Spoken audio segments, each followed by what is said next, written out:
I want you to talk about the two very obvious things: India's economic growth. How do you look at that, and markets growth? Yeah. So, let me tell you a small story behind the journey during the pandemic and what is happening right now. During the pandemic, lives were getting lost, livelihoods were getting lost. So, governments all over the world had to do something. Yeah. What they did was actually print a lot of currency and infused into the system in the individual economies. India did the same. So, fiscal deficit expanded. Due to the fiscal deficit actually expanding, gave a tremendous boost to household consumption Okay. because people borrowed and spent. Right? Governments, to create a multiplier in the economy, built roads, railways, defense, a lot of money was put in. All this went through PSUs. PSUs did very well. Banks lent, no provisions, moratoriums. Banks did very well. So all the three pillars of the economy are firing big cylinders. Sure. During the pandemic. Consumption, savings, investment, it was going through the roof. Corporate earnings went through the roof. Stock markets did very well. Okay. Yeah. This was so far so good. Suddenly in 2022, when COVID ended, governments in India believed that we did an excess because we swayed from our Fiscal Responsibility and Budget Management Act. Our target was to reach 4%. Currently, we are running at 6%. We have to bring down this back to normal. Yeah. They started shrinking the balance sheet. So, government started shrinking the balance sheet. Corporates got a benefit from the government in 2019 when corporate tax rate got cut from 32% to 25%. Government anticipated a lot of capex will come through from corporate. That never happened. A little bit of capex here and there happened, but bulk of the capex went in repaying the loans. So corporates were deleveraging, government was deleveraging, only the households were leveraging and spending. So there was an asset price inflation, income did not go up, leverage went up.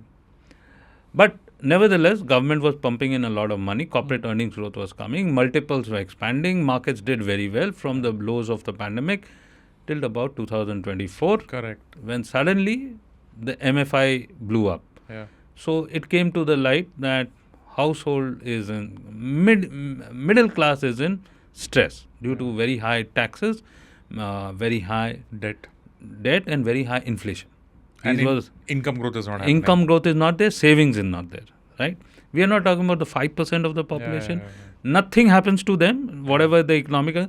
500 crore apartments in Bombay and Delhi were flying through the roof. BMWs and Mercedes were selling like hotcakes.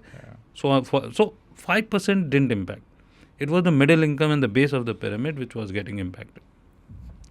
Government on its part, was busy in elections. So run up to the elections, then they said that now elections have come, let the new budget come. Then there are monsoons, no spending. We are left with somewhat of a gap in terms of whatever the government had to spend. There is a shortfall. Consumer was in any case very stressed. So all of a sudden, the corporate earnings growth came to a standstill this financial year. So double-digit corporate EPS growth on Nifty 50 has come down to single digit.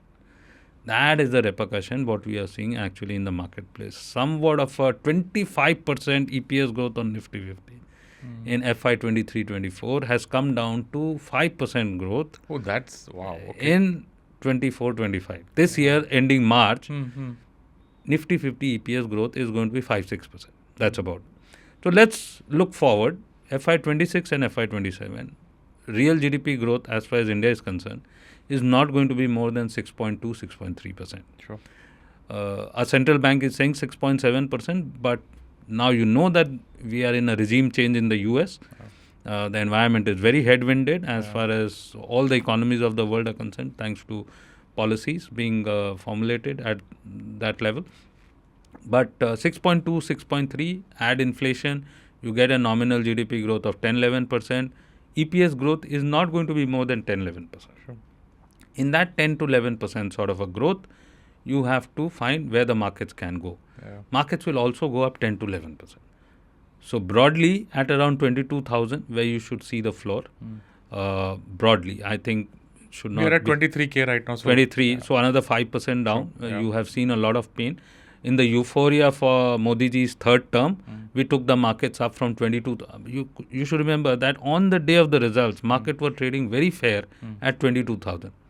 Now, in the quest that Modi ji has come for the third term, the euphoric conditions of the market took the markets up from 22,000 to 26,200. Correct. 26,200. 200, yeah, that was a That euphoria is getting corrected.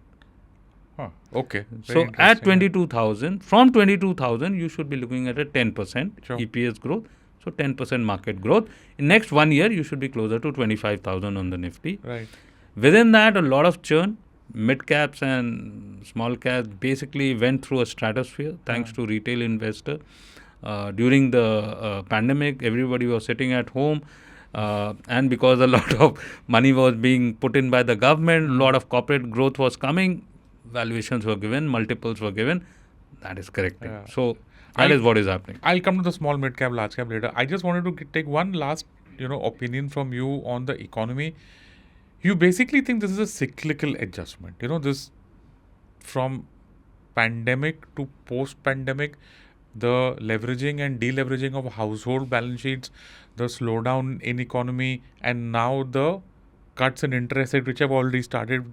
It's cyclical. मतलब ऐसा कुछ 6.7 से 4% growth का तो थोड़ा हाँ वो नहीं है. But I think 3 pillars of the economy: consumption, savings, investment. Government in the last 3-4 years have focused on investment. This budget, the government has shifted the pendulum away from investments to consumption. Yeah. Put money in the hands of the consumer who is very stressed, and they are the vote bank. So you have to win the rest 4 states also. So they have to be appeased, and so consumption is to be given preference. Investment, 10 lakh crore, 10 lakh crores, beyond that is very difficult for the government to spend because of the inavailability of projects and so on and so forth, revenue collection, so on and so forth. You can't increase you have to act within the constraint of the fiscal deficit, which is targeted at 4.5%. And for a 6% growth, you should not be building in revenue growth of more than 10%. So if you do your maths, this 10-11 lakh crores is what the investment side of the balance sheet will look like. You have to give a lot of money to the consumer. They have foregone 1 lakh crore. Right, that will create a multiplier of 5 lakh crore on the consumption side. So the pendulum has shifted away from investment to consumption. But mind you, India is still one of the highest growth rate countries in the world. We don't know what's going to happen tomorrow thanks to the tariff regime globally.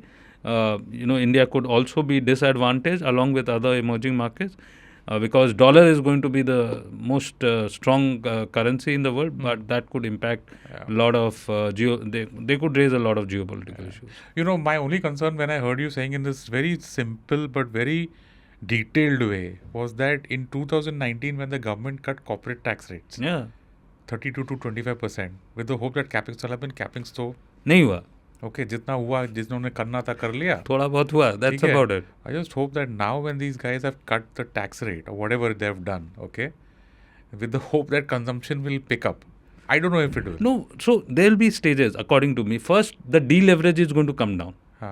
Then, the next year, the same savings is going to be there because we are not building in any major growth in per capita income in the next 1 year or so. Because so it's going to happen in stages. First, deleveraging will happen, then the spend will happen. I don't think people understand this deleveraging point simply because if एक घर के अंदर अगर आपको ज़्यादा पैसा है, see your income hasn't increased and your expenses haven't gone down, your tax has gone down, which means that you have more disposable income. Yes. The first thing you will do is you will repay your loan. Yes. I hope personal loan, credit card, those bills will be settled first.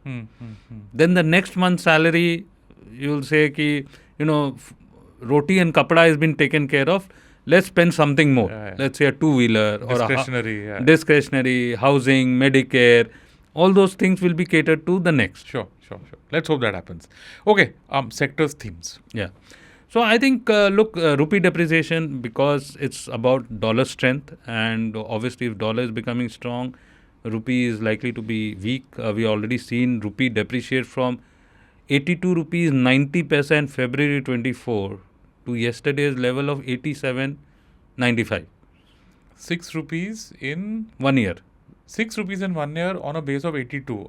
I don't think I have seen that in a very long time. Like एक ज़माने में क्या था कि 5% assumed था. But फिर 2% हो गया. So basically, rupee is weakening. That will give impetus to export-oriented sectors. India has its right to win in IT and pharma. So these are two sectors where I think there will be a lot of value that will get created.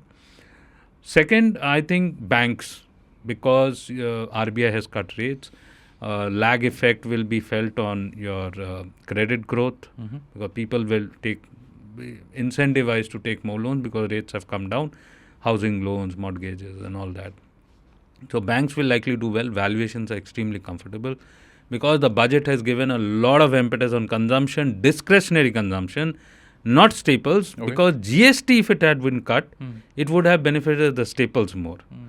But it has been corporate income tax which has been reduced. So basically, out of 7.5 crore people who pay taxes, 6 crore people have income less than 12 lakhs. These 6 crore people are likely to benefit. This is going to benefit more consumer discretionary. Correct. Yeah. Insurance has seen very beaten down valuations, and now what we are seeing is basically all the negative impact of the taxation benefit going away. 80C deduction, because under the new taxation rules you don't have any deduction. So bare bone, this is the growth of the insurance sector. You are getting it at very mouth-watering valuations. And the last but not the least is basically a financial sector leading the real sector as far as India is concerned. And within the financial sector, the tilt is happening away from debt to equity. So I think equities and equity-related platforms over the next 5 years, we're not talking about the very recent weaknesses, because they are duopolies, and the runaway for growth in India's journey from 4 trillion to 16 trillion in the next 12 years is a very big possibility. Give or take a few $1 trillion here and there. And capital market intermediaries are very high entry barrier businesses. They are not very easy to replicate due to compliances and technology. Big will only get big. These are some of the areas where I think there could be money. Exchanges, AMCs, things like that. Yeah, absolutely. Exchanges, RTAs, depositories. And now they are all there. एक ज़माने में तो ये भी नहीं था. Wealth management platform, the AMCs, yeah.